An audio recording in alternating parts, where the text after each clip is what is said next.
கிராக்கே இல்லாமல் குலோப்ஜாம் எப்படி பண்ணுறது? குலோப்ஜாம் மிக்ஸில் கொஞ்சோண்டு நெய் ஊற்றி ஜென்டலாக பிசைஞ்சு எடுத்துக்கலாம். அதை ஒரு 15 நிமிஷம் ஊற வச்சா போதும். கோதுமை மாவு மாரி பிசையக்கூடாது. இப்போ குலோப்ஜாம் ஜீராவுக்கு ஒரு பாத்திரத்தில் தண்ணி ஊற்றி சர்க்கரை 2 ஏலக்காய் போட்டு நல்லா கரைச்சி வச்சுக்கலாம்.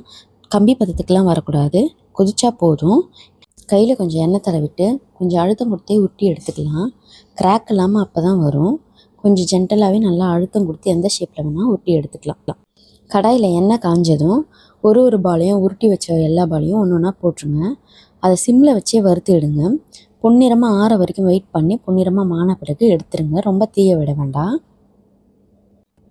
இப்போ அது மாதிரி வறுத்து எடுத்ததை ஜீராவில் நம்ம ரெடி பண்ண ஜீராவில் போட்டு ஒரு 3 ஹவர்ஸ் இல்லைனா 4 ஹவர்ஸ் ஊற வச்சிடலாம்.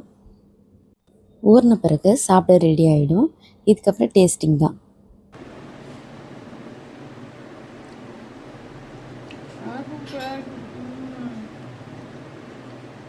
கடையில் வாங்குற மாதிரியே இருக்கிறேன்.